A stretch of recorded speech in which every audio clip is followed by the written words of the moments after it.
prévention de la corruption. Donc si vous voyez bien, on a toujours eu des organes. Bon, l'existence du ACPC se justifie par cet article 6.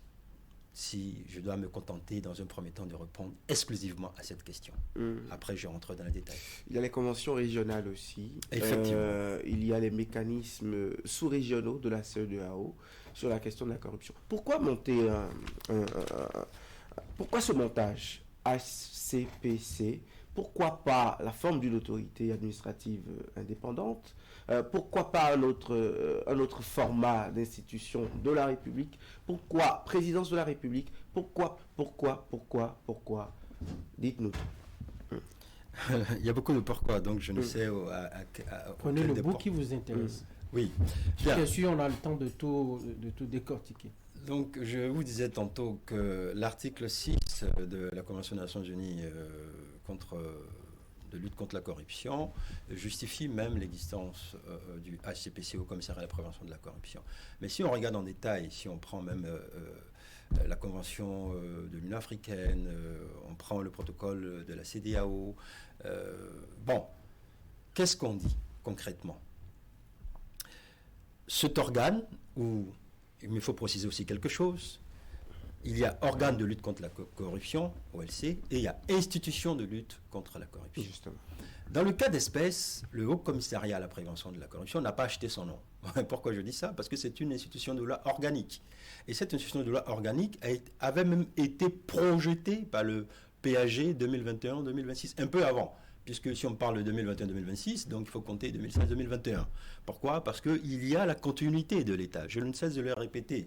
On ne décrète pas une modification ou des réformes pour faire plaisir. On décrète ou on met en place, on élabore des réformes pour justement apporter une solution à un problème détecté dans le pays. Et ce problème détecté, c'est quoi? C'est un fléau mondial. C'est une plaie de notre démocratie. C'est le mal de la démocratie. Au rappel, je puis vous dire que la première loi de lutte contre la corruption, c'était 59 avant Jésus-Christ. Comme quoi, ce n'est pas quelque chose de spécifique au Bénin, ce n'est pas quelque chose de spécifique à l'Afrique, c'est quelque chose de mondial. L'autre pourquoi, dans vos plusieurs pourquoi, le Haut Commissariat, on aurait pu dire institution de lutte contre la corruption, j'estime que si le chef de l'État a choisi au commissariat, c'est pour donner plus d'envergure à ce qui sera déployé sur le terrain. Alors, c'est à moi de dire pourquoi nous avons besoin de cette envergure. Parce que nous sommes passés de lutte, si je peux déjà répondre à cela, parce que je l'ai entendu sur plusieurs plateaux de télévision, et même dans la rue, les gens m'interpellent, mais pourquoi vous ne luttez pas? Vous prévenez? Non, ça ne suffit pas, il faut taper fort.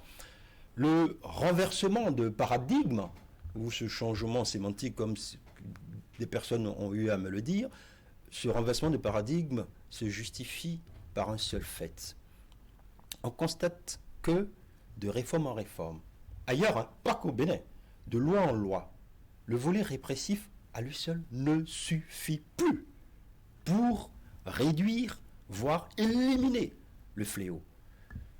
Et le chef de l'État, voilà pourquoi tout à l'heure je dis, vous me pardonnerez peut-être l'expression, dans sa grande lucidité a dit, mais pourquoi nous n'investirions, pourquoi ne pas investir sur l'avenir au Bénin? Investir sur l'avenir au Bénin, c'est prévenir. Vous voulez dire qu'on avait déjà mis la charrue avant le bœuf? Non, je n'affirmerai pas cela, je ne peux pas le dire, c'est que ce que le Bénin a eu à faire, c'est ce que beaucoup de pays sont en train de faire encore. J'ai eu la chance, pour ne pas dire l'opportunité, de me rendre en Autriche du 4 au 8 novembre. Il y avait 191 États partis. 191. Bon, on aurait dû être 193. Il y avait 191 États partis. Qu'est-ce que j'ai constaté? Le rapport a été adressé au commissaire et ensuite au chef de l'État. Nous avons constaté que beaucoup de pays, beaucoup d'États partis, restent dans la lutte, ont décidé de se consacrer entièrement et exclusivement au volet répressif. Ces États ont fait leur choix parce que c'est en conformité, en résonance avec leur environnement et avec leur culture. Ici, nous constatons que Si nous investissons dans l'éducation, dans le changement de mentalité, tel que nous sommes au Bénin, cela aura des résultats. D'où le mot prévenir. Mais revenons un peu. Et là, je vous remercie encore de me laisser cette opportunité, un peu plus de temps, de préciser les choses. Revenons, faisons un peu de la grammaire ou, allez, le champ lexical de la chose. C'est quoi prévenir? Prévenir, c'est empêcher la survenance de quelque chose. Je ne veux pas que ce mal puisse, et encore que lorsqu'on prévient, c'est qu'on a une idée, une détection de ce mal susceptible d'ébranler l'organisme, la structure. Mais ce mal, nous le connaissons, c'est la corruption. Alors, quelles sont les politiques publiques? Quels sont les moyens à mettre à notre disposition, tout béninois confondu, hein. Voilà pourquoi j'ai dit à mettre à notre disposition, pas le HCPC, béninois confondu, pour que ce mal ne nuise pas aux intérêts légitimes de la nation, pour ne pas dire à l'intérêt général. Monsieur Atindewa, à vous écouter, on a l'impression que c'est maintenant bâti notre société et qu'on a envie de bien faire, très bien faire les choses, alors que là maintenant nous sommes dans le feu de l'action. Il y a déjà des cas de corruption, nous sommes corrompus, les Béninois sont corrompus, l'État est mis à rude épreuve par des faits de corruption. Et là, vous venez vous inventer la prévention. Est-ce que c'est vraiment logique? C'est d'une logique implacable. C'est d'une logique. Convainquez-nous. C'est d'une logique, vais-je dire, plus que formelle. Je ne vais pas rentrer dans la démonstration de Oppenheimer ou Ampel pour vous parler de logique. Bon, je ferme cette parenthèse. Dire que les Béninois sont corrompus, c'est quelque chose que je refuse. Il y a des Béninois corrompus. Ben, c'est une façon de parler. Oui, il y a des Béninois qui sont corrompus. Nous sommes là pour la précision. Oui, donc, il y a des Béninois corrompus. Vous n'êtes pas corrompu. Peut-être que vous avez quelque chose à déclarer en ce sens. Je ne pense pas. Votre collègue aussi. Et ma pauvre personne non plus. Il y a des Béninois corrompus. À ceux-là, il faut appliquer la plus, je vais dire, extrême, c'est un pléonasme, la plus extrême des rigueurs. Qu'est-ce que je veux dire par là? La prévention ne va pas sans le volet répressif qui doit être maintenu. Tout à l'heure, je rentrerai dans les axes stratégiques du HCPC et vous allez comprendre comment nous avons décliné nos objectifs et comment nous pensons justement en termes de conceptualisation, comment nous pensons la prévention. Et là, vous allez comprendre qu'il y a un rapprochement, pour ne pas dire que ce sont deux faces d'une même pièce, hein, le mot prévenir et le mot lutter. En lisant la loi, on peut se faire une idée des missions qui sont celles du Haut Commissariat à la prévention de la corruption, mais de façon concrète aux téléspectateurs. Qu'est-ce que vous faites au niveau de cette institution qu'on est en train d'expérimenter maintenant au Bénin? Ce que nous faisons au niveau du HCPC, nous sommes en voie d'opérationnalisation, on n'a pas achevé l'opérationnalisation. Ce que nous faisons au niveau du HCPC, concrètement, c'est de penser des politiques publiques capables de soustraire le corrompu et le corrupteur de la situation qui serait en mesure de les faire rencontrer. Pour parler encore simplement, ce que nous faisons au niveau du HCPC, c'est d'investir dans l'avenir pour que le devenir de chaque Béninoise et de chaque Béninois puisse être exempt d'actes corruptifs. Ce que nous faisons au HCPC, c'est de penser à permettre à l'État d'avoir les ressources qui sont, on va dire, comment je peux le dire, qui sont les ressources de tout le monde. Ce que la prévention ou la lutte apporte à l'État, on en parlera tout à l'heure si vous le voulez bien, donc c'est ça concrètement la mission du HCPC. Mais le haut-commissaire a souvent le gros plaisir de dire que vous économisez des milliards à l'État, c'est ça? Nous faisons économiser des milliards à l'État et nous allons encore le faire parce que je le disais tantôt, le Haut-Commissariat à la prévention de la corruption, si je veux mettre sur l'échelle du temps, La loi, vous avez tout à l'heure évoqué la loi 2020-09 du 23 avril 2020, portant création du Haut Commissariat à la prévention de la corruption. Il a eu ce temps nécessaire pour que la chose puisse mûrir. Longuement nécessaire, hein. 4 bonnes années. Vous savez, je dis toujours aux gens, c'est vrai que l'être humain est finissant en tant qu'objet et être. Donc nous sommes toujours omnibulés par le temps. Le temps pour nous accomplir et le temps pour accomplir un certain nombre de choses. Mais lorsqu'on pense, et lorsqu'on est vraiment sérieux, et lorsqu'on pense État, on s'oublie, on se dit, je commence, même si je pars, je meurs, il y aura quelqu'un qui prendra le relais pour achever la chose. Pourquoi je dis ça? Lorsque la réforme doit être structurelle et non conjoncturelle, il faut toujours le temps de la réflexion, le temps de trouver les moyens, on abordera, j'espère, ce sujet tout à l'heure, et le temps de matérialiser cet ensemble-là.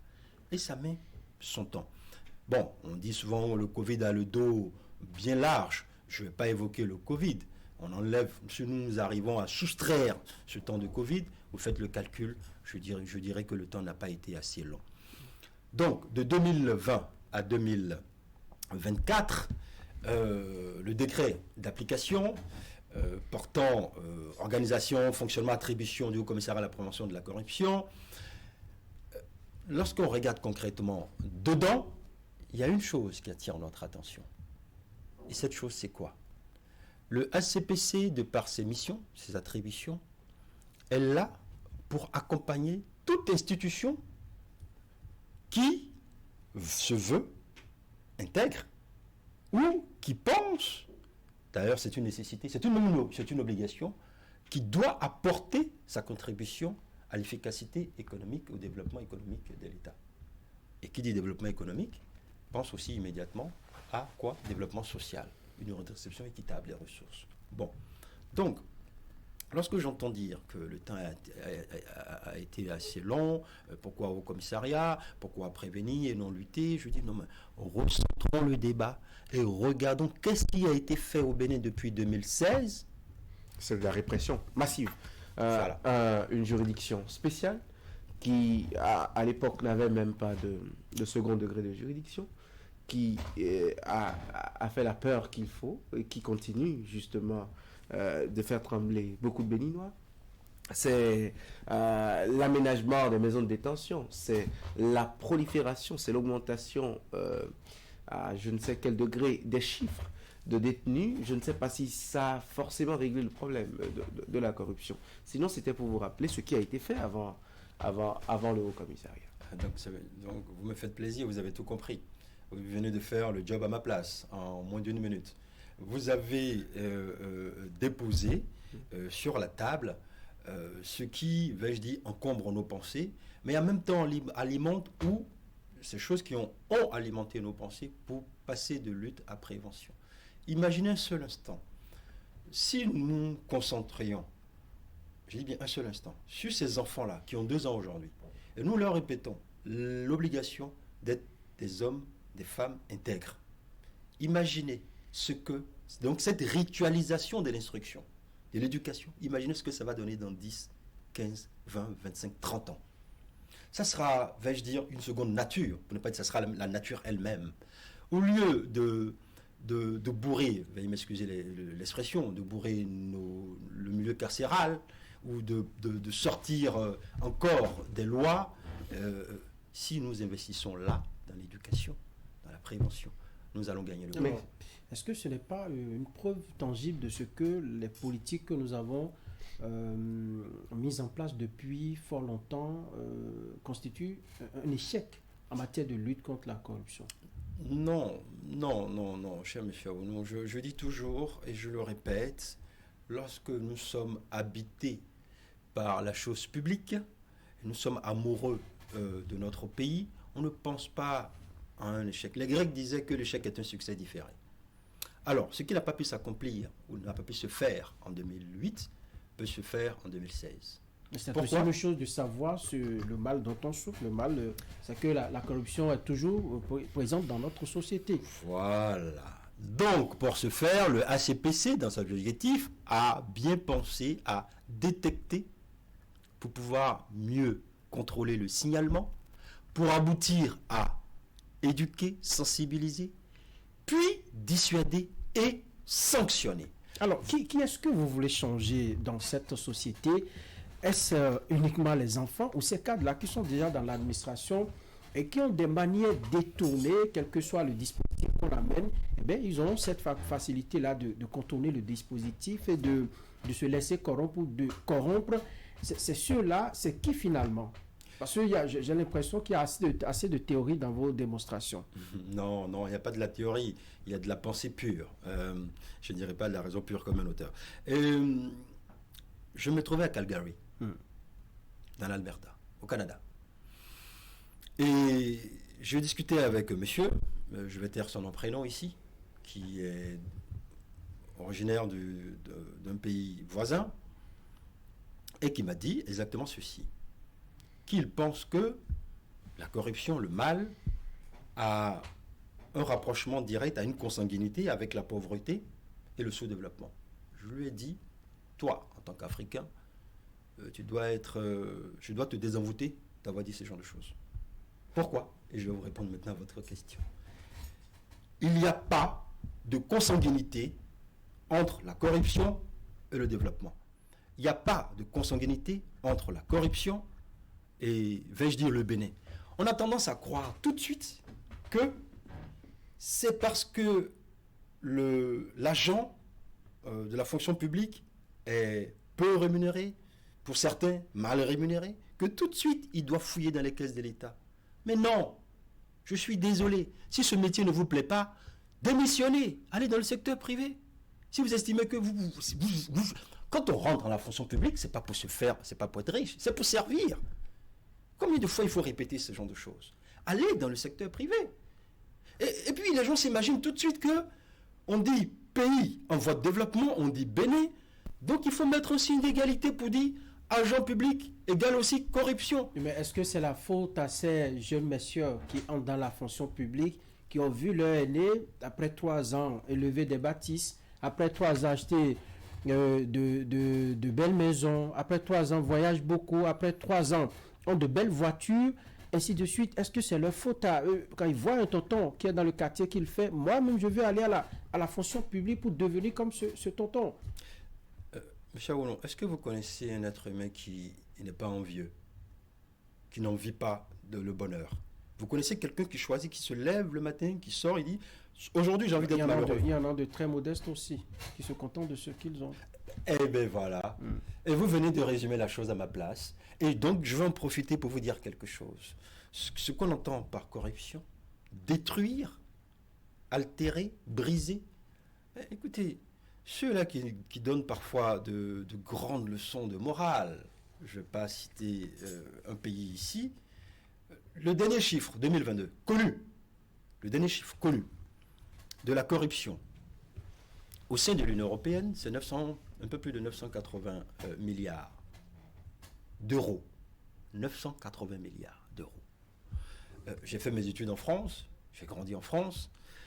Le chiffre de la France, c'est exactement à quelques centimes près, 128 milliards d'euros. Et quand on regarde concrètement, ces chiffres sont sur le site de l'association Anticor, quand on regarde dans les détails, qu'est-ce qu'on voit? En réalité, ce ne sont pas, veuillez m'excuser, ce ne sont pas les petits gens du quotidien qui sont les initiateurs du pacte corrupteur. Ce sont ceux-là, donc je reviens à votre question, qui doivent montrer l'exemple, la redevabilité. J'ai dit tout à l'heure, lorsque vous servez, vous êtes dans la fonction publique, vous êtes programmé, et vous devez l'être, si vous n'êtes pas encore programmé, pour servir votre pays. Et donc, si vous êtes responsable, autorité, vous devez montrer l'exemple. Ce n'est pas parce que, comme vous l'affirmez, une autorité semble ne pas montrer l'exemple que les autres vont se dire, bon, si lui, il farfouille dans les caisses, moi aussi je dois le faire ou je peux le faire, mais non. Est-ce que ce n'est pas une mission déjà impossible par essence? Tous les chiffres dont vous parlez, moi je vous dirais que c'est, comme le dirait quelqu'un, 1% seulement de la corruption dans le monde qui est quantifiable et qui peut être chiffré. Comme vous le dites, vous citez un pays où on a connu Big Malion. Pour des gens qui connaissent la loi, les procès sont toujours en cours.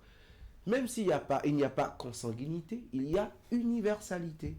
Et de ce point de vue, vous pensez à un mécanisme ici au Bénin qui est greffé à la présidence de la République, là où il doit avoir les meilleurs exemples, mais Dieu seul sait s'il y en a. Interrogation sur interrogation, cher docteur Atindirou, n'êtes-vous pas en train de puiser de l'eau dans un panier en voulant prévenir ou lutter contre une corruption, où qu'on soit sur le globe ou précisément au Bénin? Je suis de l'école en relations internationales qu'on appelle le constructivisme radical. Ça veut dire que la réalité sociale est construite et co-construite. Et si je pars de ce principe qui fait ce que je suis devenu, je vais revenir à ce qu'est le HCPC concrètement. Et donc, je vais vous répondre en disant, nous ne faisons jamais, on n'initie jamais une politique publique en partant ou en s'arc-boutant sur le défaitisme ou le fatalisme. Ce n'est pas parce que l'état des lieux semble montrer que nous avons des poches de résistance qu'il faut renoncer à la chose. Il faut continuer. Je ne dirais pas que c'est une tâche perpétuelle, non, mais si nous ne le faisons pas aujourd'hui, demain sera grave. Contrairement à ce qu'on croit. Si on ne le fait pas aujourd'hui, demain sera grave. Vous parlez de la présidence de la République. Il me faut rappeler quelque chose à tout le monde. Et je l'ai dit une fois déjà, de mémoire. Imaginez un seul instant, le HCPC, le haut-commissaire, a prêté serment le 22 juillet. Imaginez un seul instant qu'après sa prestation de serment, on nous affectait un joli bâtiment, quelque part, en ville. Qu'est-ce que les gens vont dire? Qu'est-ce que vous allez dire en investiguant? Ah bon? Non. Il y avait des locaux à la présidence qui ne sont pas utilisés. Légitimement, moi je dirais même avec raison et lucidité, j'aime ce mot, avec lucidité, on nous a abrités à la présidence. Et quand on prend les textes maintenant, j'en reviens à la logistique, on prend les textes, nous sommes administrativement rattachés à la présidence. C'est là le principal problème, selon moi. Mais non, justement. Pourquoi pas cette option? Mais non, justement. Que Mais beaucoup non. de Béninois ne comprennent pas. Mais non, mais justement, je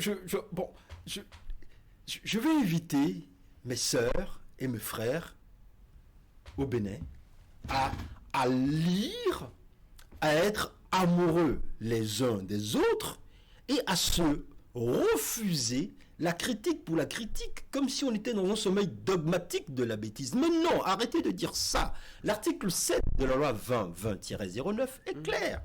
Ce n'est pas parce que une institution de loi organique est administrativement rattachée à la présidence qu'elle ne mérite pas ou qu'elle Alors, n'a pas son indépendance. vous avez parlé d'un bâtiment en ville qu'on vous a. Pourquoi ne pas trouver un bâtiment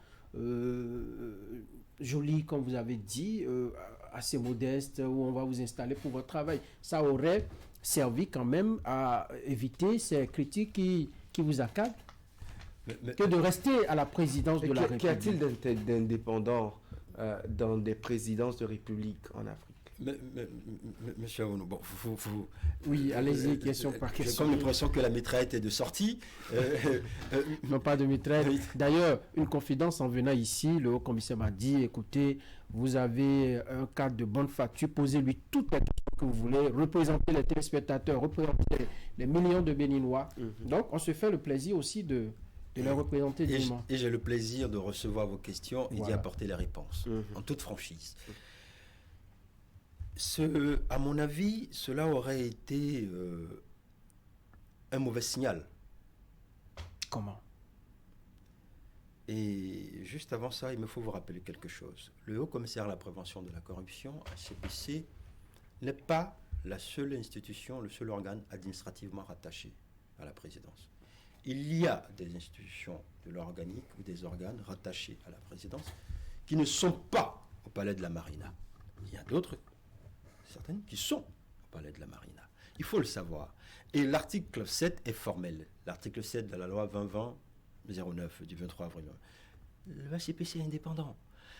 Il faut... Théoriquement, de façon normative. Non, je vais vous répondre. La science administrative impose des souplesses et l'élégance dans la coordination. Et là, je choisis exprès mon mot. L'élégance dans la coordination. Pourquoi je dis ça? Rattacher administrativement à la présidence de la République facilite un certain nombre de choses dans un premier temps. La preuve, je vais vous donner un exemple concret. Lorsqu'on a démarré véritablement le 22 juillet, c'était clopin. Le décret de nomination du secrétaire général et du chef de cabinet, c'était le 25 septembre dernier, 2024. Il fallait dérouler les choses. Quels sont les services qui ont assuré la transition? Mais c'est la direction de l'administration et des finances, de la présidence, qui a fait ça. Sinon, comment est-ce que nous aurions pu nous en sortir? Il faut être réaliste, il faut dire les choses. Pourquoi pas à l'Assemblée nationale? Pourquoi pas à la Cour suprême? Je n'ai pas envie de dire Cour constitutionnelle. Ce n'est pas possible parce que nous sommes dans une république. Nous ne sommes pas dans un barganet. Pourquoi je dis ça? Les choses sont bien faites, cloisonnées et disposées pour qu'il y ait dans la hiérarchisation de la fluidité une mécanique. Je m'explique. Je ne vous apprends rien. Il y a l'exécutif, le législatif et le judiciaire. Vous voulez qu'on soit branché au législatif? Non. Ça n'a pas de sens dans la science administrative. Vous voulez qu'on soit branché au niveau législatif? Ça n'a pas de sens. Au niveau judiciaire, on aurait pu espérer quelque chose. Ça n'a pas de sens. Parce que les gens vont tout de suite dire, avec emphase, d'ailleurs, la preuve, on l'a déjà entendu, ah mais pourquoi prévention, pourquoi pas lutte? Et bon, qu'est-ce que vous voulez dire? Vous voulez apporter de nouveau? Vous aurez le temps de les convaincre. Oui, j'en viens. Mais quand on regarde le nouveau code pénal, je vous dis, mais lisons un tout petit peu. Quand on regarde le nouveau code pénal, de 342 ou 340, si ma mémoire est bonne, jusqu'à 300, les articles, je veux dire, à 365, si ma mémoire est bonne, il y a un ensemble d'instruments juridiques qui sanctionnent sévèrement tout acte corruptif. Est-ce que c'est pour autant que depuis qu'il y a le nouveau code pénal, bon, ça existait déjà de l'ancien. Oui, il n'est plus nouveau. 2018, il n'est plus nouveau. Enfin, c'est le nom, un nouveau code pénal, parce qu'il y a un ancien. Donc, si vous voulez, on va dire le code pénal béninois. Je préfère. Le code pénal béninois. Est-ce que c'est pour autant que le corrupteur et le corrompu ont disparu dans notre République? Je dis non. Donc, à raison gardée, regardons la science administrative. Je peux comprendre, je dis bien, je pourrais comprendre votre interrogation ou vos doutes, pour ne pas dire votre questionnement, sur la possibilité d'avoir de l'efficacité en étant une institution de loi organique administrativement rattachée à la présidence. Si vous formulez comme ça votre question, là je me dis, il y a de la matière intellectuelle pour que en disant ce qu'il dit, on peut comprendre, mais voici. Justement, c'est pour cela que je n'ai pas parlé de ministère de l'Intérieur, de ministère de la Justice par exemple. Sinon, on aurait pu attendre une petite direction du ministère de la Justice qui s'occupe de la corruption ou n'importe quoi. Mais on a préféré choisir un haut commissariat et curieusement, il est attaché à la présidence de la République, là où on attend beaucoup plus de vigilance, de clairvoyance, de loupe, de réflexe renifleur comme un chien. Et qui contrôle qui finalement et où? Dans la même bâtisse? Donc vous êtes, je ne vais pas me livrer à de l'antanaclase, vous êtes en train de vouloir dire que la présidence contrôlerait le Haut Commissariat à la prévention de la corruption. Le Haut Commissariat aurait à avoir un effet dans son travail sur ce qu'il se passe à la présidence de la République, de ses prérogatives, en éliminant, en proposant. Mais écoutez, on ne peut pas être copains si l'un doit contrôler l'autre ou l'un doit avoir un peu d'égard vis-à-vis de l'autre pour lui proposer de mieux faire les choses. Vous savez, cher monsieur, vous avez tout faux.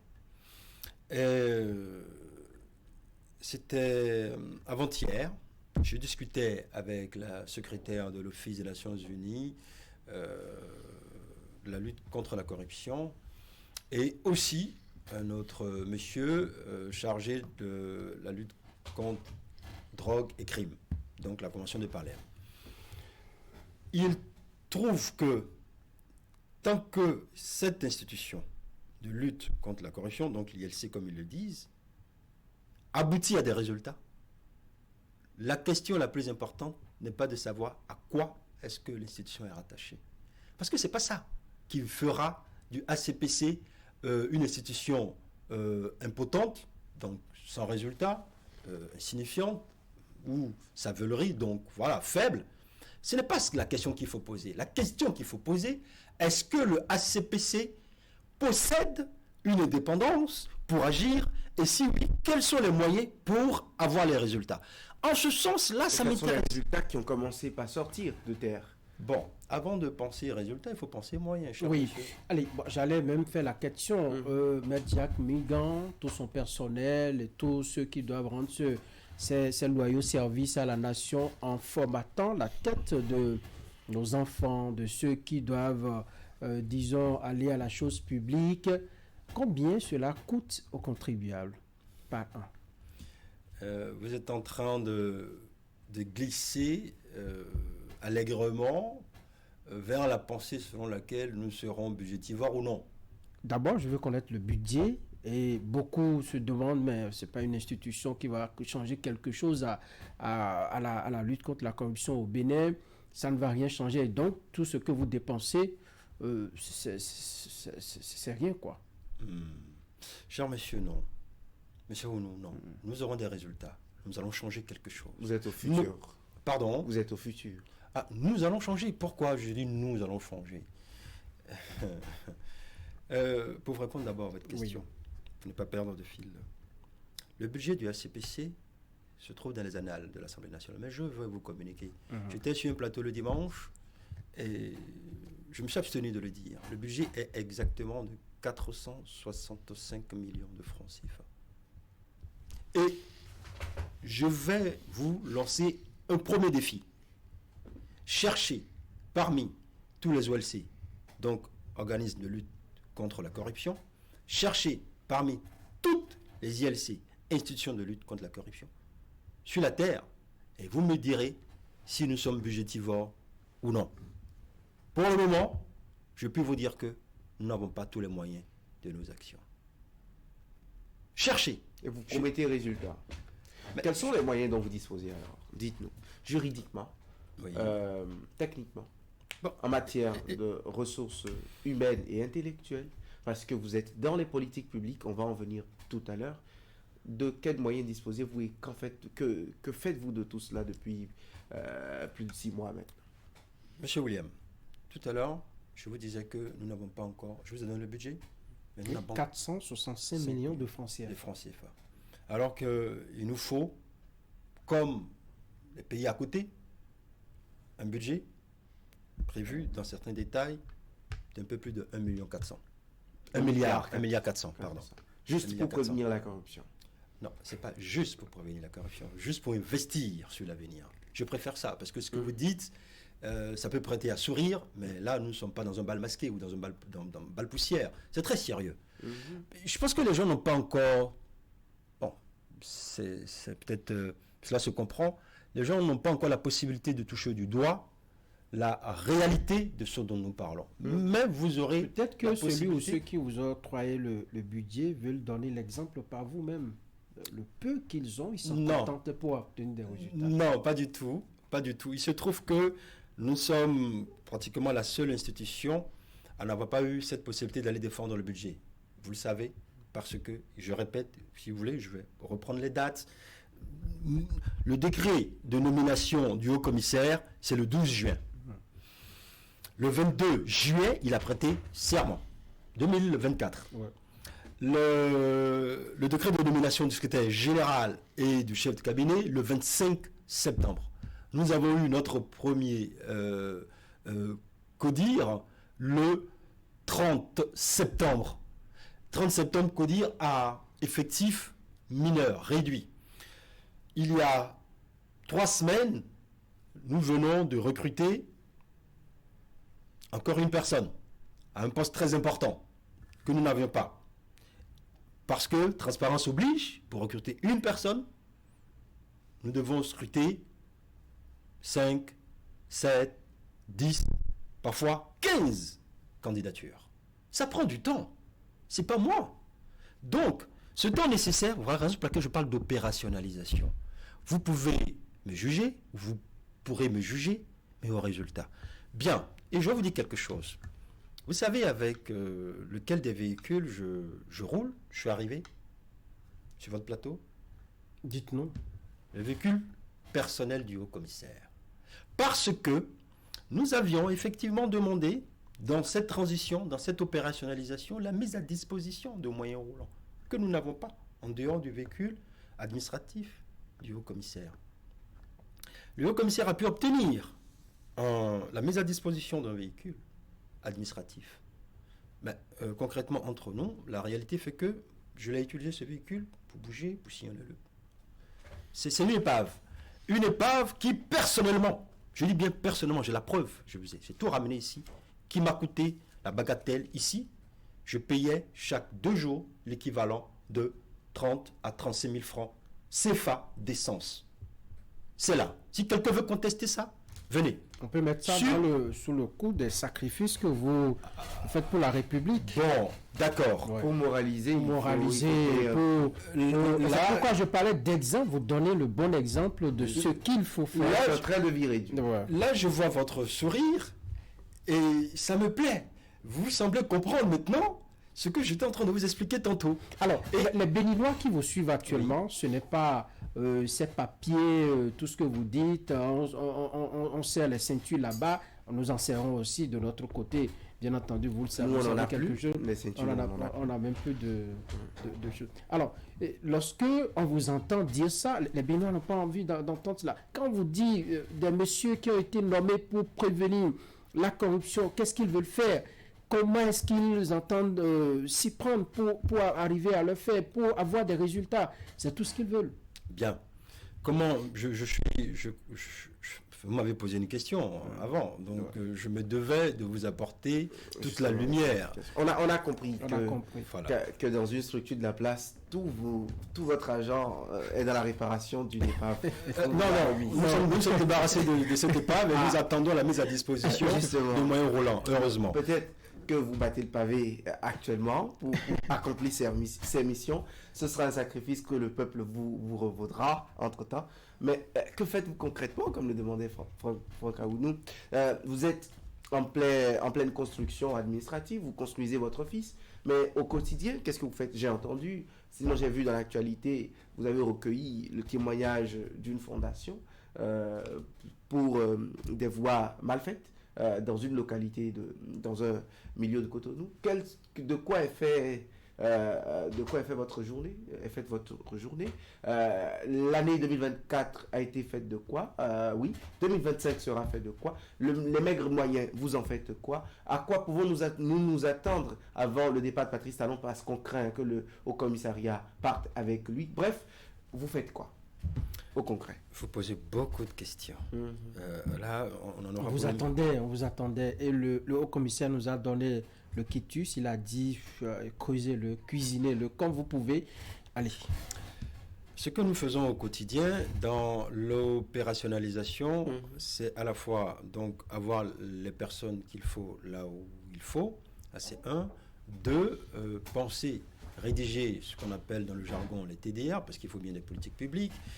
Il faut aussi solliciter des dons de partenaires financiers et techniques. Donc il y a tout. Cela ne vous compromet pas?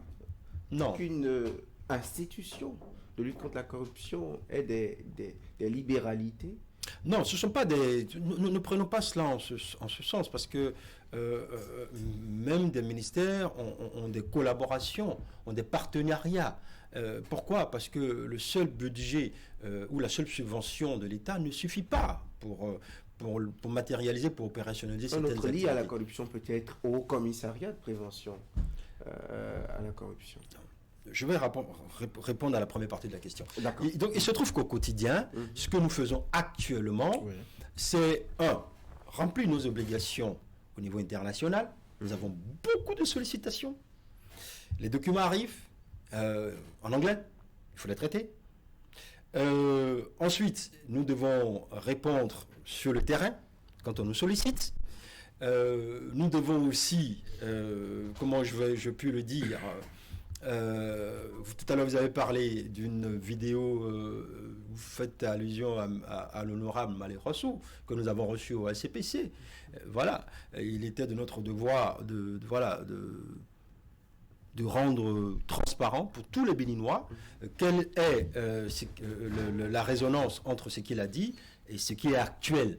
Et il se trouve que ce qu'il a dit n'est nullement actuel. Il a précisé sa pensée. Je ferme cette parenthèse. Bien, il y a ça.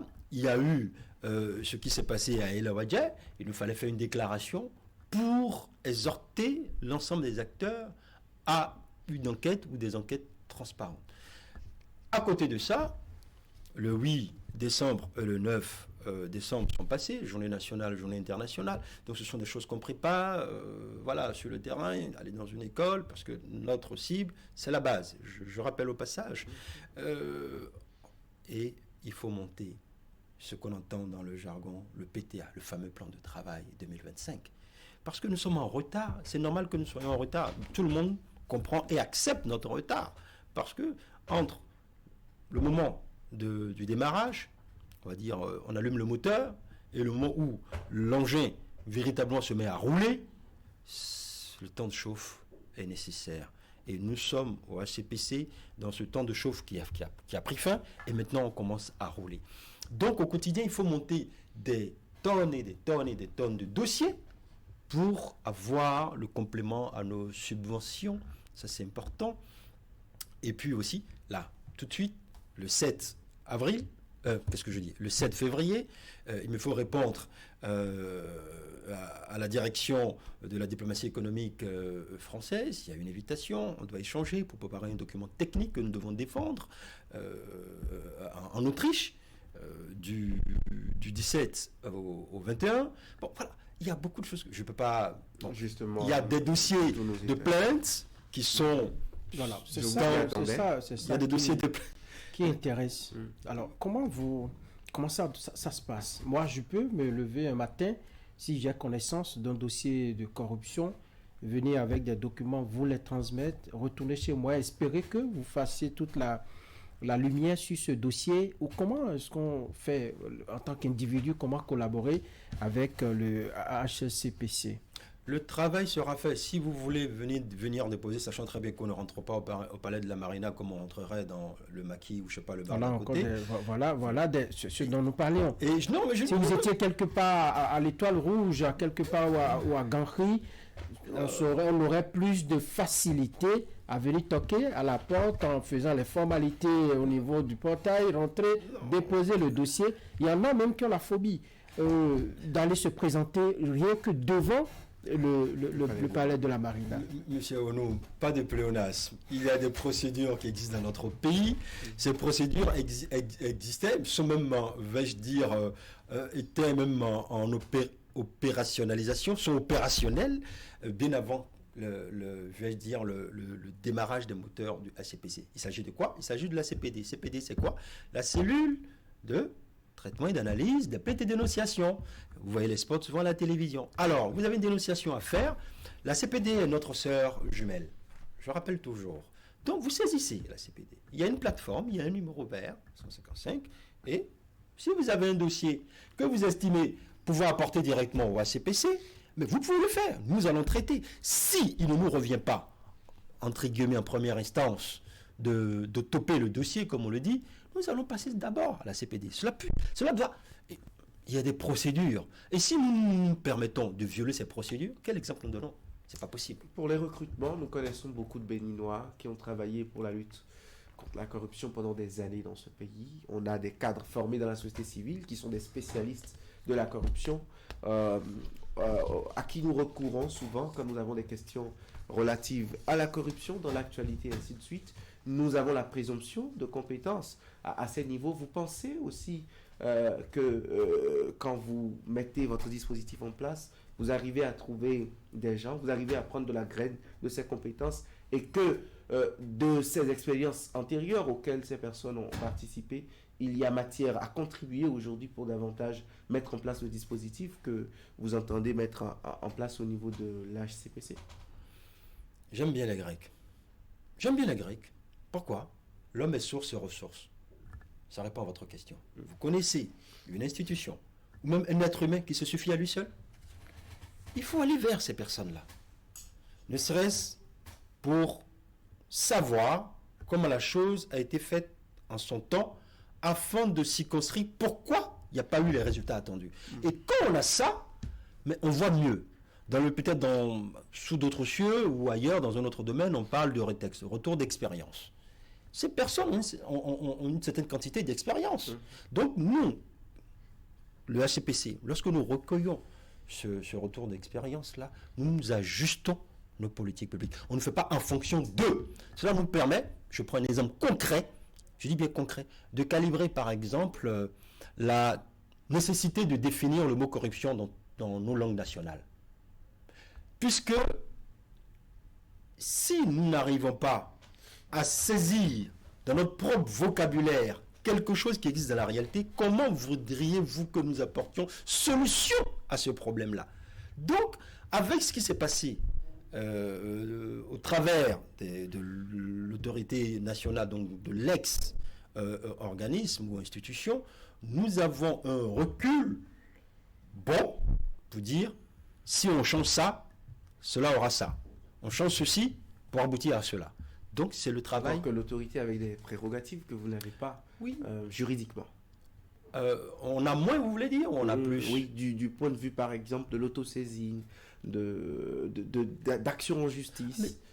J'ai l'impression que l'autorité pesait beaucoup plus. L'autorité avait des déclarations. Quand je recours au décret de septembre dernier, je ne vous ai pas fait la question parce que vous n'étiez pas encore là peut-être, mais le décret de septembre dernier pour les autorités étant sujet, sinon soumises à la déclaration de patrimoine, quand je lis ça, je me dis qu'il y a des reculs et que voilà les questions, par exemple, des patates chaudes pour le HCPC. Non, il n'y a pas de recul parce que si vous parlez bien, qu'on ne se trompe pas, vous parlez du décret 20-24-10-88 du 11 septembre 2024, faisant obligation à toute une liste de personnes en République du Bénin de déclarer leur patrimoine. C'est bien ça? Oui. Le texte, si vous l'avez lu, pour moi, c'est une avancée. Antérieurement, les autorités de lutte, sinon les institutions de lutte contre la corruption, comme l'autorité, avaient la possibilité de faire des déclarations publiques. Je ne vois plus ces choses dans ce décret. De venir dire tel ministre qu'on n'a pas déclaré, ou de prendre l'information auprès de la chambre des comptes de la Cour suprême de l'époque. Aujourd'hui, nous avons une Cour des comptes, mais vous, le HCPC par exemple, n'a pas la possibilité de dire tel ministre n'a pas déclaré son patrimoine. Aujourd'hui, le porte-parole du gouvernement nous dit que tous les ministres ont déclaré leur patrimoine. C'est une parole d'évangile plus grande que les 5 évangiles que nous avons dans la Bible, et on consomme comme tel. Je ne fais pas dans le sommet dogmatique. Et vous, en tant que journaliste, non plus. Je vais présumer. Donc, il vous revient d'aller investiguer et de nous dire si le porte-parole du gouvernement, puisque vous venez de dire que... On investigue auprès d'institutions comme vous qui n'avez pas juridiquement les moyens d'aller nous sortir ces informations. Et justement, je vais vous répondre. Et je voulais apporter, je peux vous laisser copie. Il y a le décret 20-24-10-04 qui est là, du 26 juin 2024. Le HCPC peut s'autosaisir dans un certain nombre de questions. C'est dedans. Nous pouvons aisément, mais c'est dedans. Comme la déclaration de patrimoine. Mais nous pouvons, si nous estimons, prenez l'article 13. L'article 13 a 20 points. Nous pouvons saisir directement le chef de l'État pour dire que dans cette institution, à ce niveau-là, dans la République, il y a un dysfonctionnement, il y a une faiblesse. Et voilà ce que le HCPC recommande pour corriger la faiblesse. Le chef de l'État.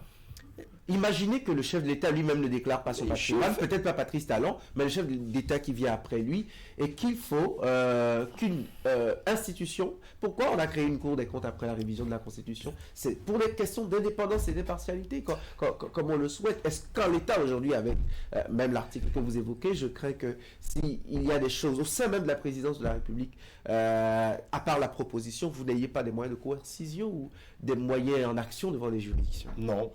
Non, parce que, excusez-moi, peut-être que c'est un sourire niais, mais je ne sais pas pourquoi je souris, parce que ce que vous dites ne correspond nullement à la profondeur de la réalité. Ce qui se fait sur le terrain, ce n'est pas sur un plateau de télé qu'on vient exposer tous les dossiers. Ça ne se fait pas. Moi, je suis habitué à ça avec l'autorité, justement. Non. Moi, je sais ce qui se trouve dans les cartons, ce qui se trouve sur la table et ce qui va sortir. Donc, je sais pourquoi ça me fait... Je suis en train de sourire. Et autre chose que vous avez eu à dire, que je dois corriger. L'article 7 nous dit exactement ceci concernant les dépendances du Haut-Commissariat. Le Haut-Commissaire dispose, dans l'exercice de ses fonctions, d'une indépendance vis-à-vis des institutions de la République. Il n'est soumis à aucune autorité hiérarchique. Raison pour laquelle, lorsqu'il y a des recommandations, des avis, nous les adressons directement au chef de l'État. Voilà ce qui justifie cela. Allez, nous avons encore quelques minutes pour aborder d'autres sujets concernant toujours, disons, la prévention de la corruption. Je vous ai vu, je vais parler du HCPC dans certains collèges. C'est bien ça, vous êtes allé échanger avec les jeunes collégiens. Qu'est-ce qu'ils vous ont dit, ces jeunes béninois? Qu'est-ce qui fait qu'ils ne comprennent pas pourquoi la corruption continue malgré tout ce qui est fait? Vous avez échangé véritablement avec eux? Bien sûr, bien sûr. Je vous remercie pour cette question. Nous étions au lycée Koulibaly, nous étions à l'ENA, nous étions dans une école primaire à Ouida. Fondamentalement, ce que nous pensions faire, c'est de circonscrire le niveau de compréhension du vocable corruption, de ces visages, avec ceux qui sont véritablement concernés dans le cadre de la préparation de l'avenir de notre pays, de notre nation. Et vous allez être étonnés, nous avons les éléments, la preuve vidéo.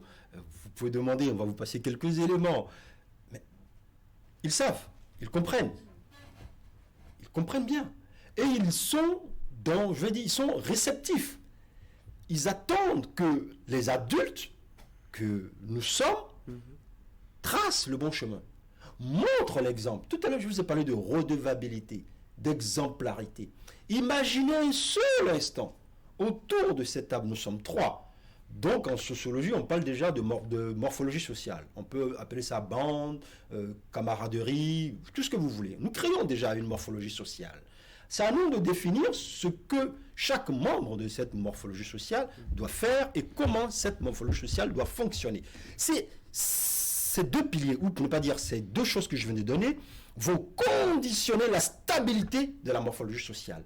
Mais si, parmi nous, une seule personne fait cas de fourberie, de manque d'intégrité, ou déclenche quelque chose qui est susceptible de titiller la structure, la morphologie sociale s'écroule. C'est pareil pour la morphologie sociale qu'est la nation. C'est pareil pour la morphologie sociale qu'est l'État. Donc ces jeunes-là ont conscience que l'avenir est dans leurs mains. Et que si nous leur donnons le moyen de se soustraire, je parle déjà de ceux qui sont au lycée Koulibaly, qui sont grands, de se soustraire à des actes corruptifs, ils sont même demandeurs, je dis bien, ils sont même demandeurs de ce qu'on appelle de l'augmentation, si je peux appeler ça comme ça. Vous savez que les cadres de l'école nouvelle, qui ont le plus appris civisme et patriotisme à l'école, sont les auteurs des plus grands scandales sous Kérékou 1 et 2. Est-ce que vous savez que ce n'est pas suffisant et que ce n'est pas représentatif de l'éducation? À l'époque, c'est un programme qu'on enseignait partout au Bénin, mais quand ils sont devenus cadres, ce sont eux qui ont le plus pris les milliards qu'on placardait, en ce moment la presse était encore une grande presse, qu'on placardait à la une des quotidiens tous les jours. Cher William, notre temps actuel, est-ce le temps de Kérékou? Est-ce le temps que vous êtes en train de décrire? Notre temps actuel va avec une circulation accélérée de l'information. Notre temps actuel va avec le progrès technologique. Notre temps actuel va aussi avec la facilité de nous déplacer en tant que jeunes. Avant, on savait ceux qui avaient la possibilité de voyager, c'est clair. Notre temps, aujourd'hui, va avec ce qu'on appelle la balkanisation des frontières géographiques. Vous pouvez être au Bénin, échanger avec quelqu'un qui est au Canada et apprendre beaucoup de choses. Vous pouvez être au Bénin, vous former virtuellement, en étant ici, avoir des diplômes universitaires. Qu'est-ce que je veux dire par là? Certes, l'être humain reste dans sa physionomie égale à lui-même, mais l'être humain ne reste pas là, égal à lui-même. Seul, veuillez m'excuser, les imbéciles ne changent pas. Et au Bénin, je n'ai pas encore rencontré d'imbéciles. Allez-y. Et je vois des femmes et des hommes qui ont envie de donner quelque chose à ce pays, qui ont envie de contribuer. 4 minutes encore. Malheureusement. La télé, c'est une question de temps. Et ces jeunes, vous pouvez compter sur eux? Ah, mais parfaitement. Je vous ai dit tout à l'heure, je vous ai donné l'école en relation internationale à laquelle j'appartiens, c'est l'autorité publique, hein. C'est le constructivisme radical. Mais j'appartiens aussi à deux autres écoles philosophiques. J'appartiens à l'essentialisme et à l'existentialisme. C'est beaucoup de mots. Bon, je vais résumer. C'est pour dire que quand personnellement, là j'ai parlé beaucoup de HCPC, me m'est posé la question, le HCPC est déjà convaincu.